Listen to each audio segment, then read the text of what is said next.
I'm Mary Hendricks, and I'm the director of the Focusing Institute, and I'm also a psychologist.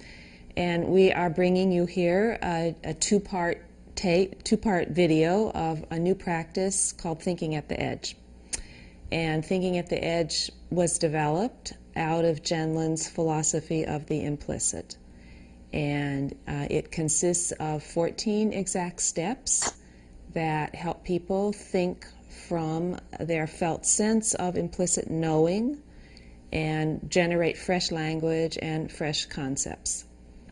It's like the assumptions that underlie our current society, the concepts that we use in our society, are based on science and things, and they don't allow us, they don't already have, they have built into them structures that drop out the lived human body experience. And so anything that we go to think about, if we're using this kind of prevalent concept, it already has dropped out the living person.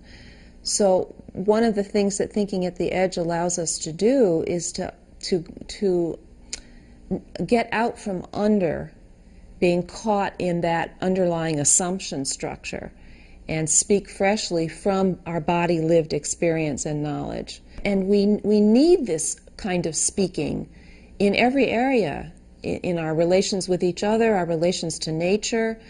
We need a different kind of concept that would have in it our human felt capacity, not just our abstract human capacity to think with mathematical units.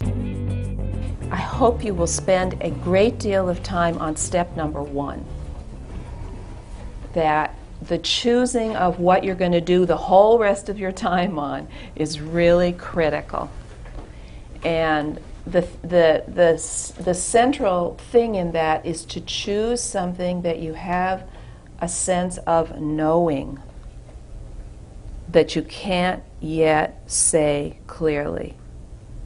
And to take that instruction very literally and examine what you're choosing to make sure it is that.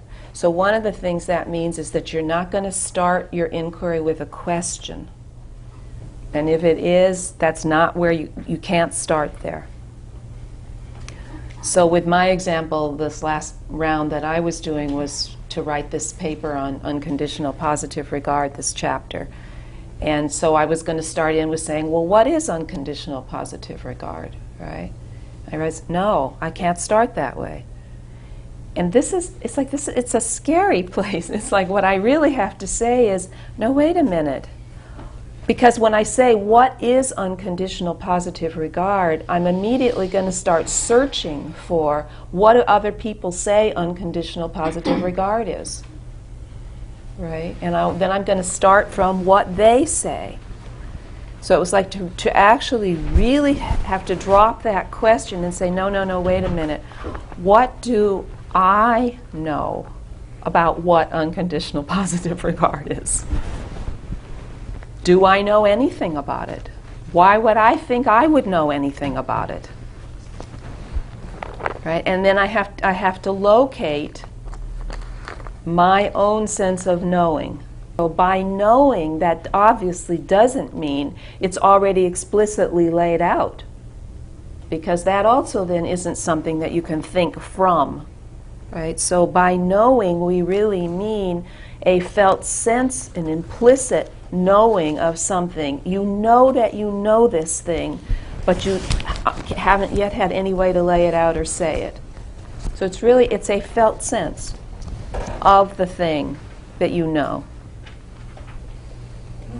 So it's something that you haven't already articulated, but that you have a very distinct bodily sense that you have a knowing in that space or in that territory.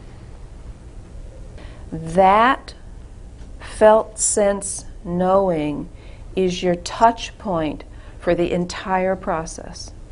You will always keep returning to that bodily felt sense of your knowing.